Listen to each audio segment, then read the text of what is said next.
오늘 시간 우리가 읽은 말씀을 가지고 예수님을 닮는 삶이라는 제목을 가지고 함께 은혜를 나누려고 합니다. 무엇이 우리를 행복하게 만듭니까? 사람을 행복하게 하는 기본 요소를 우리가 세 가지로 생각할 수 있습니다. 일반적으로 심리학자들이 다 그렇게 말을 합니다만요. 첫째는 일할 것이 있어야 행복. 다시 말하면 할 일이 있는 사람이 참 행복한 사람입니다. 우리가 삶에서 할 일이 없다면요, 벌써 쓸모없는 존재 아닙니까? 살아서나 죽는 것과 마찬가지입니다. 또 우리가 두 번째로 행복하려면 무엇이 있어야 합니까? 사랑할 대상이 있어야 돼요. 사랑의 대상이 없다는 것 자체가 불행 아닙니까? 사랑할 것이 없다는 사람은요, 이미 가슴속에 불이 꺼져버린 사람입니까? 생명의 불이 다한 사람이기 때문에 무슨 인생의 낙이 있겠지 한번 생각해 보십시오. 그러므로 사랑의 대상이라는 것이 참 우리를 행복하게 만들고 우리의 가슴을 설레게 만들고 우리의 가슴을 뛰게 만드는 것을 볼 수가 있습니다. 세 번째로요, 소망할 것이 있을 때 우리는 진정한 행복자가 될 수가 있습니다. 여러분, 내가 살아가는데 소망이 없다면 미래가 없다는 말 아닙니까? 마지막 죽는 순간까지 우리 가운데 소망이 있다면요, 그 사람은 나만 설레는 가슴을 안고 살아갈 행복한 사람이면 틀림없는 것입니다. 물론 우리가 살면서 이 땅에 순간적이고 찰나적인 즐거움이 있습니다. 이런 것은 우리가 행복이라고 하지 않고 쾌락이라 그렇게 말하는 것입니다. 물론 이 쾌락도 우리의 삶에 활력이 됩니다만, 그러나 진짜 우리의 인생을 복되게 하고 행복하게 만드는 것이 무엇입니까? 할 일이 있는 사람, 사랑의 대상이 있는 사람, 그죠? 뭔가 마음에 소망을 품고 살아가는 사람이 참 행복한 사람인 것입니다. 오늘 우리가 살면서 이 세 가지 요소를 갖추지 못하고 살아간다면 살아서나 죽은 사람, 유명무실한 사람이라고 할 수 있을 거예요. 행복할 수가 없는 것이죠. 근데 오늘 본문을 보면요, 우리 예수님은 참 행복자, 이 세 가지를 다 갖추고 계신 것을 볼 수가 있습니다. 그분은요, 해야 할 일이 있었고요, 사랑해야 할 영혼 대상들이 분명히 있었던 것을 우리가 오늘 본문을 통해서 보게 되지 않습니까? 뿐만 아닙니다. 마음 가득히 이 땅에 하나님의 나라가 이루어지기를 소원하는 소망을 가지고 사신 것을 우리가 볼 수가 있습니다. 이제 우리가 본문을 보면서요, 예수님의 사역이 무엇인지, 예수님이 하신 일이 무엇인지, 예수님의 사랑이 어떠한 것인지, 예수님의 소망이 어떤 것인지 우리가 좀 배워가면서 닮아가는 은혜가 있기를 주님의 이름으로 축원합니다. 그래서 우리도 예수님처럼 이 땅에서 하나님의 나라를 이루고되는 그런 행복한 사람이 되었으면 참 좋겠습니다. 이것이 우리를 제자 삼으신 예수님의 간절한 소원이 아니겠습니까? 먼저 우리가 첫째로 예수님의 사역, 예수님의 하신 일을 좀 생각해 보십시다.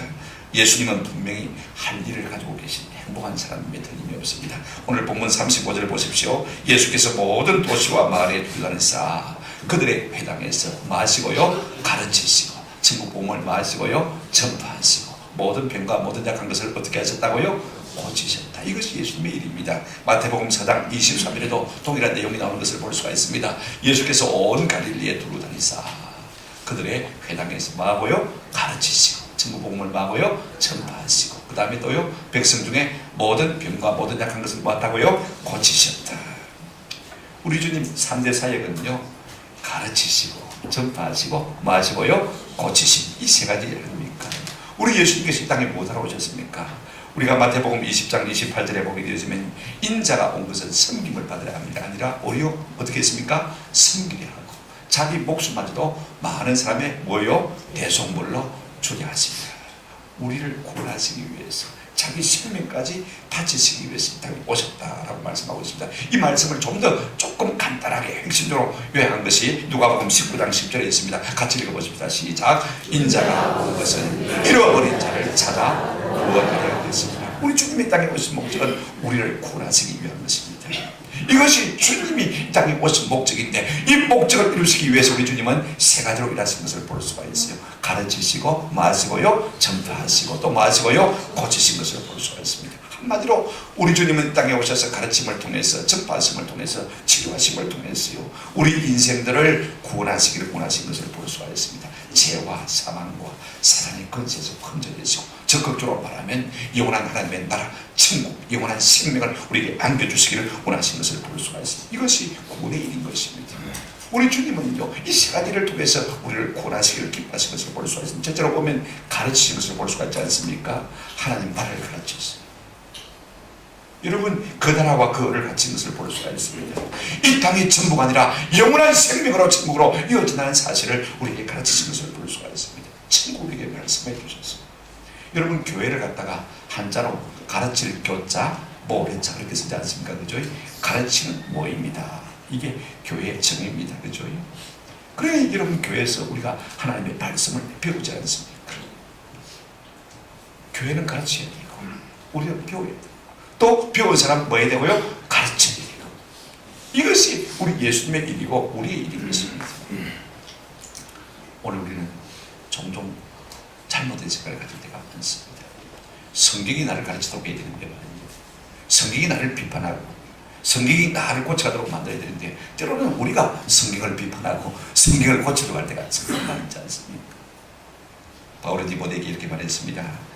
디모데후서 3장 14절에 그러나 너는 배우고 학식한 일에 가라. 오늘 우리 이 배우고 가르치는 일이 될 수 있기를 주님의 이름으로 축원합니다.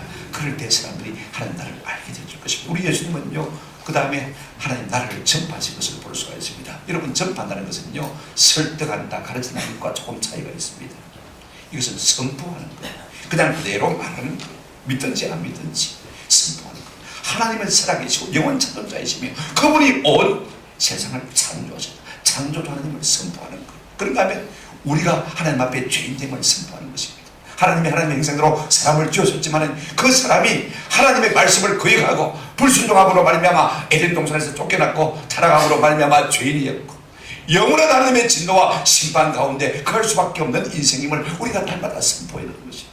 그런가 하면 그 인생을 하나님께서 긍휼히 여기셔서 하나님의 아들 독생자 예수를 땅에 보내시고 우리의 모든 죄를 그 아들이 십자가를 지고 대속하게 하시고 말미암아 우리에게 구원의 은총을 주셨고 누구든지 예수를 믿는 자는 구원을 얻는다는 이 사실을 선포하도록 하신 것을 볼 수가 있습니다. 우리 주님은 예수를 믿으면 우리에게 뭐를 주시겠다? 한번 따라합시다. 의와 영생을 주시겠다. 이 사실을 우리가 믿든지 안 믿든지 선포할 필요가 있는 것입니다. 그래서 사도 바울은 디모데후서 4장 1절 2절에서 이렇게 말하고 있습니다. 하나님 앞과 살아있는 자와 죽은 자를 심판하실 그리스도 예수 앞에서 그가 나타나실 것과 그의 나라를 두고 어떻게 명한다고요? 엄히 명하노니 한번 따라합시다. 너는 말씀을 전파하라. 때를 어떤지 못 어떤지 항상 힘쓰라. 그렇게 우리에게 권면하고 있는 것을 볼 수가 있습니다.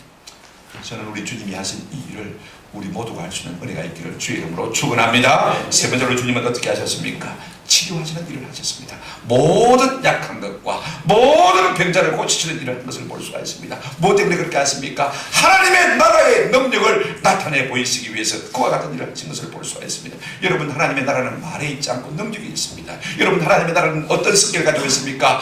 영원한 생명의 성격을 가지고 있는 것을 볼 수가 있습니다. 여러분 우리가 마태, 마가, 누가복음에 보면 하나님의 나라, 하나님 나라, 천국 이렇게 설명하고 있습니다. 하늘나라 이렇게 설명하고 있습니다만 요한복음을 보면 이 말씀을 바꾸어서 한번 따라합시다. 영생. 여러분 하나님의 나라는 생명이 다스리는 나라입니다. 그러나 우리가 살고 있는 땅은 죽음이 왕노란 나라인 것입니다.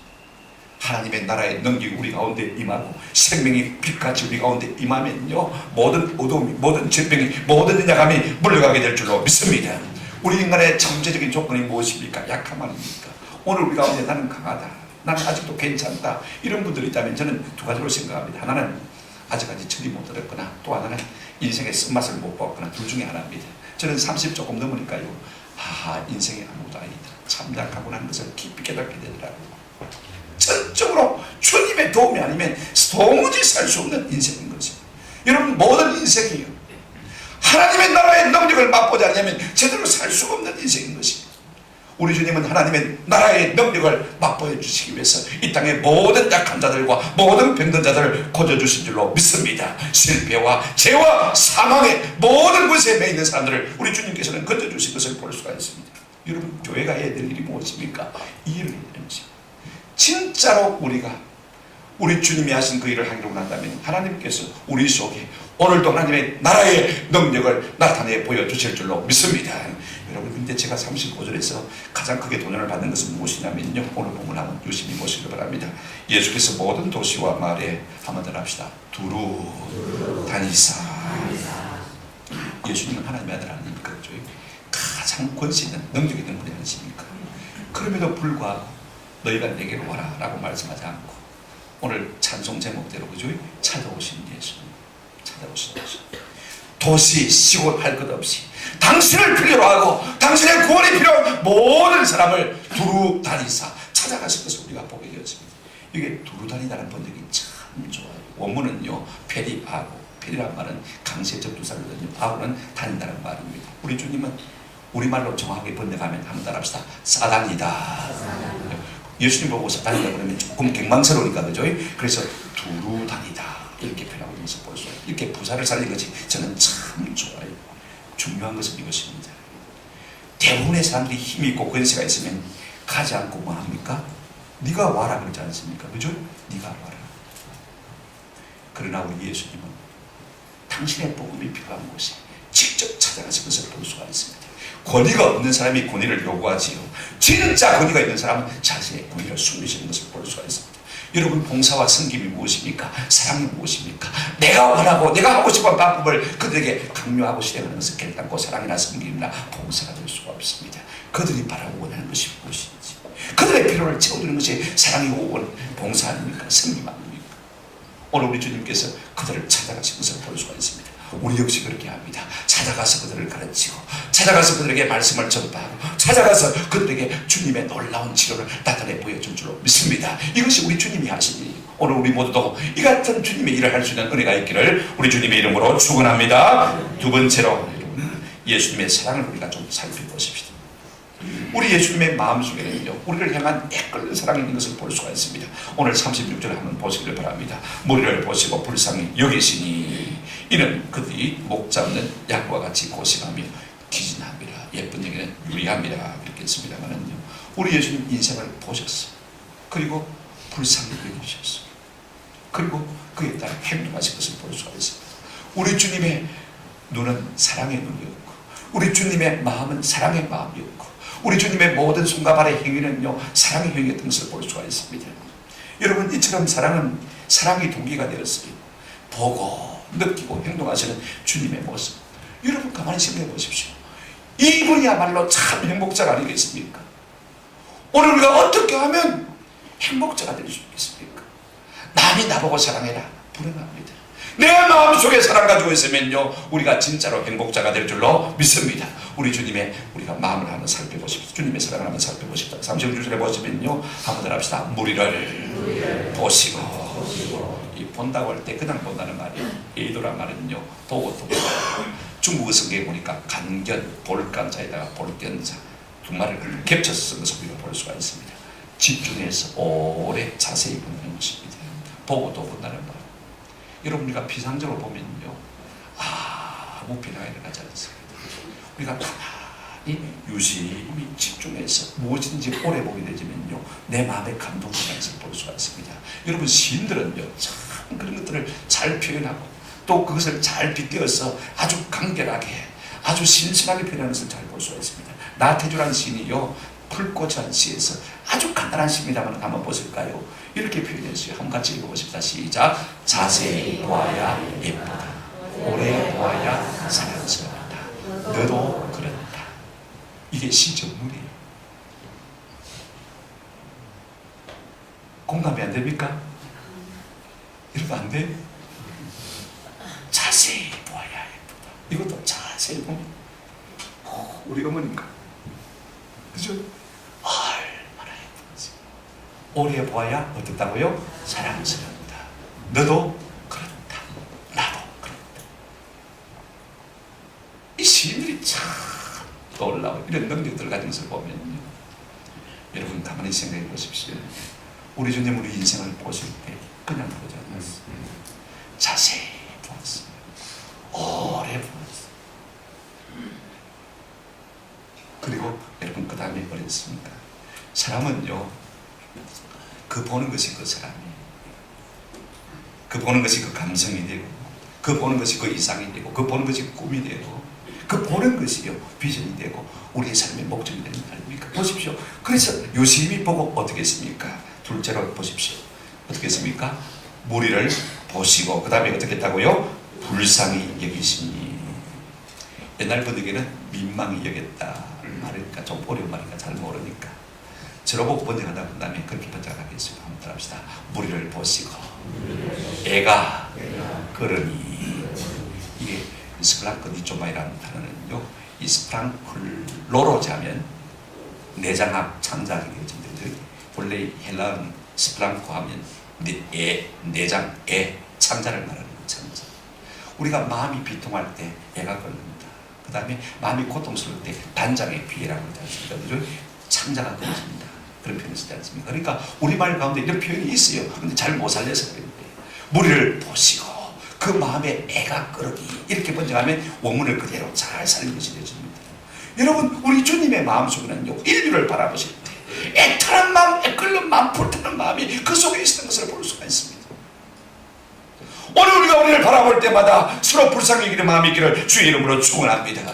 우리가 의가 있어서 하나님 앞에 구원받은 것입니까? 아닙니다. 그 하나님이 애타는 사랑이 우리로 하여금 우리를 구원받게 한 것을 볼 수가 있습니다. 에베소서 2장 4절 5절에 보시기 바랍니다. 긍휼에 풍성하신 하나님이, 긍휼이 풍성하신 하나님이. 원래 이 긍휼이라는 말은 이렇게 이 뭡니까? 자궁에서 나옵니다. 우리의 생물을 잉태한 보금자리가 본래 자궁 아닙니까? 그 마음이 긍휼의 마음인 것입니다. 긍휼이 풍성하신 하나님이 우리를 사랑하신, 한번 더 합시다. 그 큰 사랑을 위하여 허물과 죄로 죽은 우리를 살리셨고, 그 다음에 보면 가로 안에 너희는 은혜로 구원을 받은 것이라. 은혜가 하나님 사랑합니다. 무슨 우리가 무슨 우리가 선한 것에서 하나님 앞에 구원받은 하나님의 백성이 되어진 것이 아니고 전적으로 하나님의 애타는 사랑이 우리가 지금 하나님의 자녀 되게 하신 줄로 믿습니다.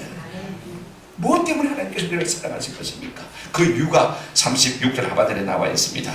이는 그들이 목자 없는 양과 같이 고심하며 귀진합니다. 중국어 성경에 보니까 곤고유리 이렇게 표현했어요. 피곤하고 고생하고 유리하고 방황하는 이 상태를 표현한 것을 볼 수가 있습니다. 여러분 한번 생각해 보십시오. 여러분, 목자 없는 양은 상상할 수가 없습니다. 양이 목자를 잃어버리면 그것은 죽음을 의미하는 것을 볼 수가 있습니다. 우리 주님이 무엇 때문에 이 사람들을 불쌍히 여기신 것입니까? 그래서 애가 끓으신 것입니까? 지도자 없는 백성. 여러분, 예수님 당시 유대 나라는 로마의 식민이었습니다. 누가 하나 자기 백성들을 바로 이끌어주고 생각합니다. 그래서 가난하고 곤고하고 무엇이든지 자기 마음대로 할 수가 없습니다. 정치, 경제가 다 예속되어 있습니다. 노예라 마찬가지입니다. 그러니 여러분, 무슨 소망이 있겠습니까? 무슨 희망이 있겠습니까? 그러니 세상이 요란하고 민심이 흉흉할 수밖에 없지 않습니까? 모든 것이 극과 극을 볼 수밖에 없는 그와 같은 처참한 상황을 우리 주님이 보신 것입니다. 여러분, 그때만 그렇습니까? 오늘 우리 역시 마찬가지입니다. 오늘 우리의 문제가 돈의 문제가 아니지 않습니까? 경제의 문제가 아니지 않습니까? 물론 미국의 클린턴 대통령이 대통령 선거할 때 캐치프레이즈로 내세운 것이 무엇입니까? Stop it, it's economy. 바보야, 문제는 경제야. 그거 가지고 대통령 단선이거든요. 돈의 문제가 최고의 문제 아니냐? 내가 돈의 문제를 해결해 주겠다. 그러니까 미국 사람들이 표를 찍어줘서 미국 대통령이 되는 거예요. 그러나 여러분, 우리 인생의 문제가 돈으로 다 해결되는 거 아니지 않습니까? 저 같으면 이렇게 말하겠어. Stop it, 바보야. It's leadership, 리더십의 문제. 오늘 우리의 공감이 어디서 나온 것입니까? 보고 믿고 따를 만한 모범된 지도자가 없다는 것이 오늘 우리의 문제 아닙니까? 당장 배가 고파서 문제입니까? 당장 못 사는 것이 문제입니까? 쉴만 하고 본받을 만하고 따를 만한 사람이 없는 것입니다. 따를 만한 깃대가 없는 것입니다. 많은 사람들이 좋은 지도자를 만나지 못해서 유리하고 방황하고 있는 것입니다. 여러분, 양이 참선한 목자를 만났다면요, 공부하고 유리하고 방황할 필요가 전혀 없지 않습니까? 물론 예수님 당시에 종교 지도자들이 없었던 것이 아닙니다. 바리새인들, 제사장들, 사두개인들, 율법사, 서기관들, 무수한 종교 지도자들이 많이 있었습니다만, 그러나 다 사꾼이었어요. 예수님의 눈에는 그들이 다 사꾼으로 보이고 참 지도자가 없이 백성들이 유리방하는 것을 보셨던 것입니다. 그것 때문에 우리 주님께서 애끓는 마음을 가지신 것을 볼 수가 있습니다. 그래서 우리 주님이 어떻게 행동하셨습니까? 다시 35절로 돌아갈 수밖에 없는 것입니다. 우리 예수님께서 이로 말미암아 모든 도시와 마을에 둘러다니사 그들의 그 땅에서 가르치시며 천국 복음을 마시고요 전파하시고 모든 병과 모든 약한 것을 고치신다. 소망이 없는 절망덩어린 자기 백성의 참 목자가 되시기 위해서, 그들을 구원하시기 위해서 가르치시고 전파하시고 그들을 치유하신 것을 볼 수 있습니다. 오늘 우리 몫이 예수님이 보신 것처럼 보고 예수님이 느끼신 것처럼 느끼고 예수님이 행동하신 것처럼 행동할 수 있는 은혜가 있기를 주님의 이름으로 축원합니다. 그럴 때 우리 마음에 사랑이 넘치는 것이, 그럴 때 우리의 마음이 행복이 넘칠 수가 있는 것이. 근데 오늘 우리의 문제는 따로 논다는 것이, 예수님 보신 것처럼 보지 아니하고, 예수님이 느끼신 것처럼 느끼지 못하고, 예수님이 행하신 것처럼 그렇게 행하지 못하는 이율배반적인 모습이 우리 가운데 있는 것이. 오늘 이 시간 우리는 주님을 좀 닮아가는 은혜가 있기를 주님의 이름으로 축원합니다. 세 번째, 예수님의 소망이 무엇인지를 좀 살펴보십시오. 예수님의 간절한 기대와 소망이 무엇입니까? 인류를 사랑하시고 인류를 구원하신 일을 하시기 위해서 우리 주님은 어떤 소망을 가지고 있습니까? 하나님의 나라가 이 땅에 이루어지기를 원하시는 간절한 소망을 가지고 계신 것을 볼 수가 있습니다. 내내에서 이 일이 끝나버린 게 아니라 제자들이 계속해서 이 일을 감당해 주기를 소망하고 있는 것을 볼 수가 있습니다. 여러분, 종종 고귀한 직업을 가진 사람들은요, 그 자녀들도 그 직업을 갖기를 원하는 것을 볼 수가 있습니다. 선생님들은요, 자녀들도 스님 되기를 원하고, 의사들은 대부분 자녀들도 의사 되기를 원하는 것을 볼 수가 있습니다. 판검사들은 내가 판검사가 됐으면 좋겠다. 목사들은요, 뭐 가난하지만 조금 부족하지만 그래도 네가 목사 됐으면 좋겠다. 왜? 내가 이 일을 해보니까 돈을 들여서 참 보람되고 의미가 있고 가치가 있고 일이 숭고한 일이기 때문에 그랬으면 참 좋겠다는 그런 기대를 다 갖고 있는 것을 볼 수가 있습니다. 그러나 오늘날 많은 부모님들은 오히려 그렇지를 못한 것을 볼 수가 있어. 내 직업을 닮을까 싶었어. 내 가진 직업을 가질까 싶어서 두렵고, 그죠? 너는 나를 따르거라, 나를 닮아라, 나를 본받아라. 그렇게 말 못할 사정들이 다 우리 속에 있는 것입니다. 오히려 나를 닮을까 싶어서 염려스럽고 부끄러운 것 아닙니까? 그러나 우리 주님은 나를 닮기를 원하시는 소망을 가지고 계신 것을 볼 수가 있습니다. 우리를 향하신 우리 주님의 소망이 무엇일까요? 37절, 38절 이렇게 말씀하고 있습니다. 이에 제자들에게 이르시되 추수할 것은 많되 일꾼이 적으니. 38절 같이 읽으십니다. 시작. 그러므로 추수하는 주인에게 청하여 추수할 일꾼들을 보내주소서 하라 하시니라. 우리 예수님이 하시는 일을 추수에 빗대어서 말씀하고 있는 것을 볼 수가 있습니다. 농사에 빗대어서 말씀하신다는 겁니다. 이렇게 합니다. 알아듣잖아요. 여러분, 농사꾼들이 크게 하는 일이 세 가지입니다. 자, 처음에 뭐합니까? 씨를 뿌리잖아요. 그죠? 가꾸고 그 다음에 자라게 합니다. 김을 맵니다. 그름을 줍니다. 그죠? 자라게 하는 일이 두 번째 하는 일이고, 세 번째 하는 일이 뭡니까? 때가 되면 뭐 해야 돼요? 거두어들어야 돼요. 추수하는 일. 그러니까 첫째는 씨를 뿌리고, 둘째는 뭐하고요? 자라게 하고, 셋째는 뭐합니까? 추수하는 것이 농부의 일인 것입니다. 오늘 우리 역시 그렇게 해야 됩니다. 여러분, 씨를 뿌려야 돼요.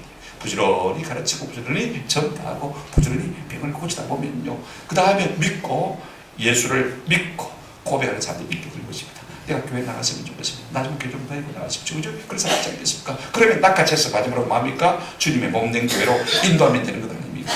여러분, 농사에서도 마찬가지입니다만 전도도 마찬가지입니다. 여러분, 농사 기술이 좋다고 해서 항상 풍년을 경험하는 것입니까? 아닙니다. 하나님께서 위에서 은혜를 주셔야 자라는 것은 주님의 몫입니다. 하늘에서 비도 주시고 해도 주시고, 그죠? 그 다음에 일정한 바람도 주시고 하셔야 농사가 잘 되는 것이지, 뭐 내가 과학적으로 연구를 해가지고 이렇게 해보니 잘 되더라. 그래서 정말은 내가 했습니까? 일본이 농사 대국입니다만은요, 일본도 한 번씩은 흉년을 받는 것을 볼 수가 있습니다. 왜? 자연히 하나님이 문을 열어 안 주시니까 그런 경우가 있습니다. 저도 마찬가지. 우리가 할 수 있는 건 아니지 않습니까? 하나님께서 은혜를 주시면요, 잘 될 줄 믿습니다. 그런데 오늘 본문에 보시면 37절에 이런 말씀이 있습니다. 이에 제자들에게 이르시되 추수할 것은 많되 일꾼이 적으니. 여러분은 어떻게 생각합니까? 이 말이 맞다고 생각합니까? 틀렸다고 생각하십니까? 추수할 것은 많되 일꾼은 마다 적다. 아마 우리 생각에 오늘 이렇게 생각하고 있어요. 자꾸 교회는 주는데 교회만 많다. 고쳐야 된다. 오늘 교회 학자들도 많은 그런 이야기하고 있습니다만은요, 관점의 차이, 시각의 차이. 우리 주님은 추수할 일꾼이 추수할 것은 많은데 항상 뭐가 적다? 일꾼이 적다. 오늘 우리는 실제로 어떻게 생각하고 있습니까? 이 사람은 이래 사는데 저 사람은 저래 사는데, 그죠? 부정적인 생각, 관점을 갖고 있는 것을 볼 수가 있습니다. 만약에 우리가 관점만 바꾸면요, 예수님의 관점만 가진다면요, 부지길수록 사람들을 추수할 수 있을 거예요. 이 사람은 이래서 구원받아야 되고 저 사람은 저래서 구원받아야 되고, 가난하고 병들었습니까? 그러니까 예수 믿는 길밖에 없다. 너무 부자입니까? 잘 삽니까? 잘 납니까? 교만합니까? 완악합니까? 너 예수에는 소망이 없네. 너도 예수 믿어야 되겠다. 그죠? 그렇지 않습니까? 그러니까 온 천지에 구원받아야 할 사람밖에 없는데, 오늘 우리는 볼 때 이 사람은 이래서 못 믿겠고 저 사람은 저래서 못 믿겠고, 그래서 추수할 것은 적습니까? 많습니까? 적고. 뭐 교회들은 빼달이 있는데, 일꾼들은 많은데 추수할 것이 없어 못합니다. 그렇게 말하지 않습니까? 우리 예수님 그렇지 않습니다. 요한복음 4장 35절에 보십시오. 너희는 넉 달이 지나야 추수할 때가 이르겠다 하지 않냐느냐. 그러나 나는 너희에게 이르노니 어떻게 해요? 너희 눈을 들어 무엇을 보라? 밭을 보라. 기어져 추수하리로다. 우리는 아이고 아직 멀었는데 때가 아닌데요. 일하기 싫은 사람은 자꾸 때를 챙겨가지고 핑계합니다. 그러나 우리 주님은 뭐라고 하십니까? 이미 기어져 뭐가 됐다? 추수하게 됐다. 그렇게 말씀하고 있습니다. 여러분 누가 불쌍한 마음이 듭니까? 돈이 없는데 병조자 들어서 불쌍합니까? 참 안 됐다. 여기까지 미치면 불신자도 똑같이 가집니다. 여러분 비상적인 동정은요 누구나 인간적인 본능으로 가집니다. 그러나 거기에서 더 나아가야 진정한 사랑입니다. 아, 저 사람은 내가 돕지 않으면 소망이 없겠구나. 내가 도와주지 않으면, 내가 보험을 들어주지 않으면 저 사람에게는 생명이 없겠구나. 내가 책임을 져야 되겠구나. 여기서부터 진정한 사랑인 줄로 믿습니다. 불쌍히 여기는 마음, 비상적인 동정은요 누구나 가질 수 있어요. 저 사람의 문제를 바라보면서 내가 마음이 애가 끓어서 내가 아니면 누가 도와주랴, 누가 저 사람을 구원하랴, 누가 저 사람을 건드랴, 이런 마음이요 주님의 마음인 것입니다. 우리 주님은 이미 기어져 왔다고요? 추수할 때가 되었다. 여러분 우리가 파종 시기도 참 중요하지만요 추수 시기도 참 중요해요. 보통 모든 식물은요 추수 시기가 보름을 넘지 않습니다. 그 시기 딱 넘기고 하면 된소리가 와서 폭삭로가 버리는 것을 볼 수가 있습니다. 여러분 사과도 마찬가지, 그 다음에 무, 배추 다 마찬가지입니다. 벼도 마찬가지. 모든 식물들이 추수할 때가 있습니다. 그때 거두어야지 그냥 놔두면 1년 농사 다 무너져 버리고 그만한 것을 볼 수가 있습니다. 누가 가난하고 누가 병들어서 그때 우리가 나가야 됩니다. 아멘? 그때 나가요. 그때가 추수할 때인 것입니다. 이사야 6장에 보게 된 이사야가 하나님의 의전에 쏟은 광경을 보게 되는 것을 볼 수가 있습니다. 그래서 하나님의 마음을 듣게 되어졌어요. 6장 6절에 보면, 6장 8절에 보면 내가 누구를 보내며 누가 우리를 위하여 가겠고, 하나님이 탄식하는 것을 볼 수가 있습니다. 이사야가 이걸 들었어요. 그때 그가 뭐라고 반응합니까? 내가 여기 있나이다. 한번 합시다. 나를 보내소서. 여러분 즉각적인 반응의 실력입니다. 사람은 다 반응합니다. 그러나 느리게 더디게 때를 놓친 반응은요 아무 효용이 없습니다. 나중에 가서 내가 하겠습니다. 이미 종쳤어요. 끝났어요. 가장 중요한 것은 우리 주님이 필요하실 그때 내가 지금 여기 있나이다. 나를 마셔서 보내셔서 내가 가겠습니다. 그래서 우리의 있는 곳에서, 우리의 직장에서 어둠을 밝히고 연약한 자들을 구원하고 술 먹고 방탕한 사람을 바로 잡아주고 이혼 직전에 있는 사람을 바로 잡아주고 저를 위해서 기도해주고, 그죠? 극동방송 소망의 기도 시간에 보면요 자기 자신을 위해서 기도하는 사람도 많지만 자기 주변의 사람을 위해서 기도하는 사람도 참 많아요. 그런 분들 보면 참 대단한 사람들이에요. 추수할 것은 많대. 뭐가 적습니까? 일꾼이 적습니다. 오늘 우리는 추수할 것이 적고 일꾼은 많다고 거꾸로 생각하고 있습니다. 저는 관점을 바꾸는 은혜가 있기를 주님의 이름으로 축원합니다. 그 다음에 우리 주님께서 이렇게 부탁하셨습니다. 38절에 보시길 바랍니다. 그러므로 추수하는 주인에게 청하여, 일꾼이 적으니까 말입니다. 추수할 일꾼을 보내주소서 하라 하시니라. 여러분 일꾼이 적어서 한탄하시는 예수님, 그러면 너희가 가서 일꾼이 되라 그렇게 간단하게 말씀하시면 될 것인데 무엇 때문에 기도하라 그렇게 말씀하고 있는 것입니까? 너가 가서 추수할 일꾼이 되라 그렇게 말씀하면 간단하잖아요. 그죠? 왜 추수하는 주인에게 청하여 추수할 일꾼들을 보내주소서 하라 그렇게 기도하라고 말씀하십니까? 기도만 하고 있으면 장땡입니까? 기도하고 있으면 됩니까? 그렇습니다. 여기에 놀라운 뜻이 있습니다. 여러분 추수한 일꾼을 보내달라고 기도하는 동안에 기도하면서 우리가 하나님의 마음을 알게 되었죠. 기도하면서 인류를 향해서 하나님의 마음을 헤아리게 되었죠. 기도하면서 그것이 내 소명이 되었죠. 기도하면서 그것이 내 은사가 되었죠. 기도하면서 그것이 내게 지혜로 임하게 되었죠. 능력으로 임하게 되었던 것을 볼 수가 있습니다. 기도하는 동안에 우리가 추수할 일꾼으로 거듭나는 줄로 믿습니다. 기도하는 동안에 변명하고 핑계대는 것들이 다 사라지게 되었죠. 와 목사가 하면 되지, 집사는 많은데 와 나보고 하라고 불평과 불만이 사라지게 되죠. 한국교회에 대한 비판의식은 다 사라지게 되죠. 기도하면서 우리 하나님의 마음을 닮아서 하나님을 사랑하게 되어지고 영혼을 사랑하는 뜨거운 마음이 우리 가운데 생겨나게 될 줄로 믿습니다. 그래서 우리가 준비되어졌던 거예요. 그래서 주님을 보내달라고 기도하라고 말씀하신 것을 볼 수가 있습니다. 여러분, 이미 우리 한국교회는 60년대, 70년대, 80년대 수많은 복음의 시를 보냈습니다. 교회마다, 캠퍼스마다, 군대마다 얼마나 많이 보냈습니다. 그렇게 해서 복음을 듣는 사람들이 오늘날 다 교회 안에 있는 건 아니에요. 우리 밖에 아직도 있는 사람이 많이 있습니다. 우리 교회만 해도 그렇지 않습니까? 젊은이들 참 많이 있습니다. 대학생들 많이 졸업해 나갔어. 사진으로 많이 나갔어. 그러나 그들이 다 교회 안에 있는 건 아니거든. 아직도 교회 밖에 있는 사람들이 있습니다. 여러분. 이미 복음을 듣고 반응했습니다만 여러 가지 이유 때문에 아직도 신앙생활을 실천하지 못하는 사람들이 많이 있지 않습니까? 우리 60, 70년대, 80년대 여러분 캠퍼스마다 얼마나 성경공 모임, 전도 모임, 기도 모임, 그죠? 국회 의장들 앞에서 모여가지고 뭐 부산대학만 해도 SFC 100명, 200명 다 모였어. 70년대, 80년대 뭐 CCC는 더 많이 모였고. 그들이 지금 다 어디에 가 있습니까? 다 교회에 와 있는 것 아니거든. 중고등학교나 마찬 SFC가 가는 곳마다 국회 의장들 앞에 모여서 먼저 기도하고 공부 시작했거든. 우리도 마찬가지입니다. 얼마나 많은 사람들이 세례를 받았는지 몰라요. 얼마나 많은 사람들이 복음을 듣고 반응했는지 몰라요. 지금도 농산노릇교회는 한 달에 3만 명 세례 받거든요. 2주에 한 번씩 세례 주는데 15,000명 받으니까 한 달에 3만 명 농산노릇교회 세례를 받아요. 그분들이 제대하고 나서 다 교회를 나가냐 아니거든요. 이미 한국 교회에 뿌려놓은 복음의 씨앗이 무수합니다. 우리가 그들을 축소하기만 하면 되는 거예요. 여러분, 나가서 우리가 이 복음의 미끼를 달아가지고 낚시질만 하면 걸려올 수밖에 없는 거예요. 복음의 이 젓가락을 가지고 푹 찔러보면요, 질릴 수밖에 없는 거예요. 한번 생각해 보십시오. 한번 지속적으로 물어보면요, 부득일수록 걸려오게 될 것입니다. 지금 뭐 교회가 빈다고 그러지만은요, 교회마다 차고 넘치는, 그래서 더 짓지 않으면 안 되는 놀라운 역사가 우리가 이 말씀만 그대로 순종한다면 우리 가운데 일어나게 될 줄로 믿습니다. 제가 아는 목사님, 어느 대학 총장을 지냈던 분이 임종을 앞에 두고 있으니까 목사님 와서 좀 기도해달라는 그런 부탁을 받았습니다. 대학 총장을 지낸 분이라고 하니까 관심이 생겨서 목사님이 가기로 하고 갔어요. 가서 이제 얘기를 나눠보니까 이미 말을 못해요. 이렇게 손을 가지고 종이에 적을 수 있습니다. 목사님, 저는 유아 세례 교인이고 장로 아들입니다. 그렇게 했을 때 대화가 시작되어지는 거예요.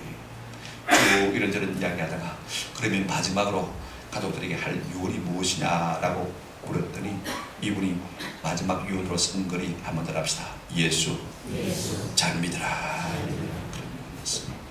그래, 부인한테 물어봤습니다. 이분이 신앙생활을 어떻게 하셨느냐 하니까 부인의 대답이 걸작입니다. 결혼하고 지금까지 나는 우리 남편이 예수 믿는 사람인 줄 꿈에도 생각 못했다. 제가 왜 얘기를 하는 것입니까? 이미 복음을 듣고 예수를 알지만은 오늘 이 한국 땅에 그림자 교인들이 너무 많다는 것입니다. 투명 성도들이 너무 많다는 것입니다. 교회와 거리를 두고 사는 사람들이 너무 많다는 것입니다. 우리 주님은 이것을 염두에 두시고 오늘 우리에게 뭐라고 말씀하십니까? 가서 추수해라. 내가 놓치면 안 되잖아요. 그죠? 그분들이 다 죽어버리면 어떻게 합니까? 그죠? 빨리 지금 우리가 60년대, 70년대, 80년대 뿌리는 이 복음의 씨를 우리가 거둬야 되는데 거두지 못하고 그들이 그냥 죽어버린다면요, 이건 우리의 책임 아닙니까? 아멘? 한번 합시다. 와, 교회 안 오는데, 와, 교회 안 오는데 한마디만 하지. 한마디만 하지. 제가 그래서 장면으로 오면 다 일일이 면담하면요, 모든 장병에 삼촌, 사촌, 목사, 장로, 안사 한 사람도 없어요. 그러니까 생체력이 불교 무종교인은 없다는 이야기입니다. 다 삼촌, 사촌 아니면 목사님, 장로님 집안 다 걸려 있어. 한번 더 합시다. 와, 교회 안 오는데 한마디만 하면 걸려들게 돼 있어요. 네가 왜 교회 안 오는데 하는, 교회 나와야 되는 사람인데 자기를 어렵게 말할 필요가 없어. 우리가 주님의 마음을 가지고 가서 그들을 두드리면요, 남만 가다 대면 기어져 출석이 된다. 그랬으니까 반드시 주된 역사가 있을 줄로 믿습니다. 우리가 이것 하지 않냐고 지금 10년 세월 후송해버리면요, 전에 복음을 들었던 사람이 다시 주님 앞에 들어올 수 없는, 그들이 들어와서 그 자녀손들이 3대가 예수 믿으면 다시 교회가 회복될 수 있지만요, 잃어버린 사람을 찾는 것이 웃음도 없어요. 우리가 뭐 자녀 젊은이 교육 다음 시대 하지만은요, 지금 이미 복음을 받았던 사람들이 다시 하나님께로 돌아오는 이 놀라운 역사가 우리 가운데 다시 일어나면요, 교회가 새롭게 부흥하게 될 줄로 믿습니다. 여러분 주변에 낙심하고 있는 사람 얼마나 많습니까? 우리 교회 등록했다가 낙심하고 있는, 오늘 아침에도 제가 만났습니다. 와노는데 목사님 죄송합니다. 그런 분을 다시 데리고 가더라고요.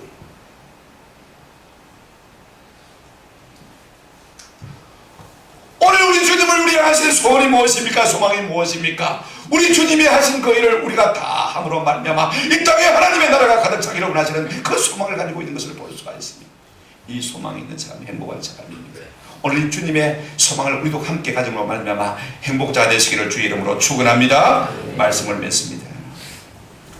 하버드 대학에서 33살 최연소 나이로 교수가 된 분이 계십니다. 물론 경영학 교수입니다만 이분이 경영학 부인 존 코트라는 분입니다. 제가 이분의 책을 처음 들었을 때 이분이 예수 믿는 사람인 줄 처음 알았어요. 왜냐하면 책 이름이 Heart of Change, 변화의 마음이거든요. 근데 우리 한국말로 나중에 번역되었을 때는 변화의 기술로 번역되었어요. 사실은 이 책이 경영학서적입니다. 이분이 기업이나 사람이나 단체나 모든 것들을 변화시키려면 이 변화의 기술이니까 저희 주제가 그죠? 원래는 변화의 마음이니까 저는 기독교성인 줄 알고 처음 들었는데 말입니다. 나중에 보니까 경영학서적이에요. 근데 이분이 참 놀라운 것을 통찰력을 가지고 있어요. 우리가 사람들을 변화시키려면 이분의 논지가 뭐냐면 가르치려고 하지 말라는 것입니다. 한번 더 합시다. 보여주고 느끼게 하라. 먼저 문제가 무엇인지 보여주고 그 다음에 그것을 스스로 깨닫게 하면 자연히 뭐하게 된다?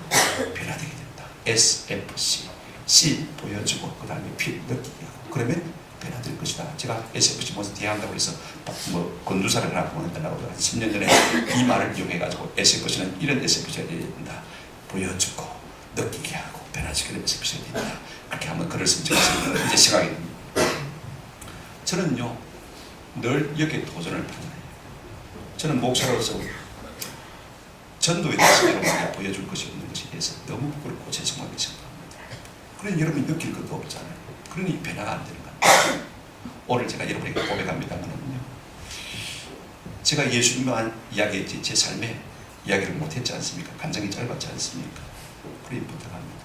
저나 여러분이나 오늘 예수님을 앞에 놓고 좀 그저 보고 그저 배우고 느끼는 은혜가 있기를 주의 이름으로 축원합니다. 저도 그렇게 변화되고 할 테니까 여러분들도 그렇게 한번 변화됐으면 좋겠어요. 제 마음속에 간절한 소원은 지하철 앞에 가서 매일 1시간씩 전도하는 것입니다. 늘 결심합니다만 참 안 되죠. 쉽지가 않아요. 오늘 이 예수님의 일과 예수님의 사랑과 소망을 보고 느끼고 닮아가는 은혜가 있기를 주님의 이름으로 축원합니다. 여러분, 우리 예수님은 일을 가지시고 마음의 사랑을 가지시고 소망을 가지고 한평생을 사신 행복한 분이었습니다. 우리 예수님은 우리가 예수님의 제자로서 역시 예수님을 닮기를 소원하시는 분이었습니다. 그렇다면 우리 예수님의 일이 우리의 일이 되고 그 예수님의 사랑이 우리의 사랑이 되고 그 예수님의 소망이 우리의 소망이 되었으면 참 좋겠습니다. 비록 우리가 가정에서 직장에서 우리의 삶에서 작은 예수로 산다면요, 우리 예수님의 소망처럼 하나님의 나라가 이 땅에 임하게 될 줄로 믿습니다. 이것은 은혜가 있기를 주님의 이름으로 축원합니다. 다음 주일 우리가 청력전도 주일인데 제가 앞에 있는 노무자들 교회 와라 오전에 일단 줄게. 그래서 한 10명씩 데리고 오지 않습니까? 근데 그게 아무것도 아닌 것 같아도요, 무엇이 있습니다. 제가 새벽에도 마치고 8시에 집에 갑니다. 8시 가면요, 늦게 나오는 분들을 만나요. 그분이 저를 안다고 인사를 해요. 여러분, 인사를 한다는 것은 무엇입니까? 마음이 있단 말입니까? 없단 말입니까? 목사님 인사해요. 이렇게 반은 교인이 됐다는 겁니다. 억지로 끌어나와서 복음을 듣게 하면요, 그 복음이 그 마음 속에서 변화시키는 능력을 주는 것입니다.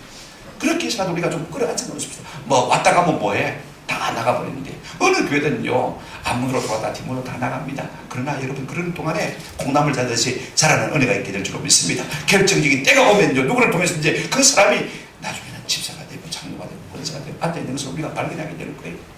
오늘 이 같은 소망을 가지고 우리 주님이 하신 그 일을 하시는 저와 여러분 되시기를 주님의 이름으로 축원합니다. 아멘.